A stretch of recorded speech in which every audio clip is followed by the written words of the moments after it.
Moi, je vais prendre ma casquette professionnelle, c'est-à-dire je suis chercheur, donc je vais poser 3 questions.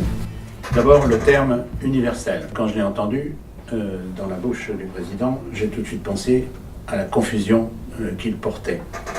Parce que on a parlé de allocation universelle, vous avez cité d'ailleurs là. Et universel, ça veut dire pour tout le monde. Mais en même temps, universel aujourd'hui, c'est devenu une étiquette qui est très dangereuse à utiliser du point de vue de la communication politique parce que, en fait, elle a beaucoup d'attraits. Mais en réalité, ce que le président présentait et ce que vous avez représenté à l'instant, ça n'est pas universel. Ce qui serait universel, ce serait qu'on le donne à tous. Deuxième question, c'est la fusion. Là, je le rappelle, personnellement, compte tenu de mon expérience de chercheur, et pas seulement chercheur en sociologie, mais aussi en gestion, parce que j'ai une longue expérience de gestion, je suis personnellement extrêmement inquiet de l'idée de fusionner les prestations.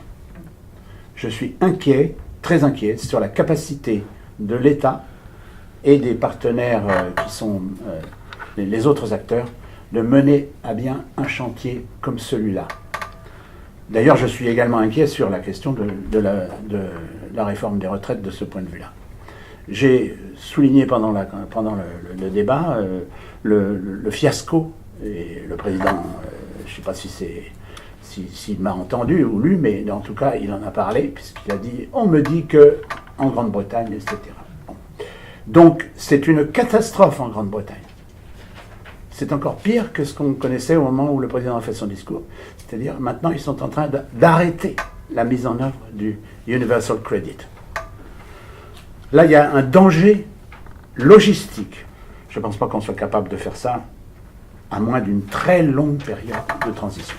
En Grande-Bretagne, ils prévoyaient que ça serait mis en place en 22, et maintenant, ils sont en train de reculer, alors qu'ils avaient commencé en 2010. 12 ans. Troisième point, recherche, incitation. Il y a cette idée qui est sous-jacente, beaucoup de mes amis économistes la partagent. Moi, personnellement, en tant que sociologue, je suis très sceptique. Et il y a de plus en plus d'économistes d'ailleurs qui sont eux-mêmes aussi en train de devenir sceptiques.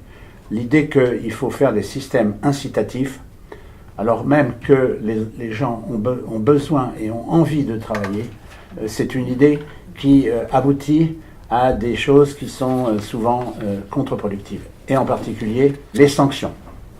Je suis personnellement, après avoir été longtemps directeur des études de la NPE, je suis personnellement un grand sceptique devant l'éternel quant aux sanctions, et je sais que de plus en plus de travaux se mènent, par exemple aux Pays-Bas, sur la question de l'efficacité des sanctions.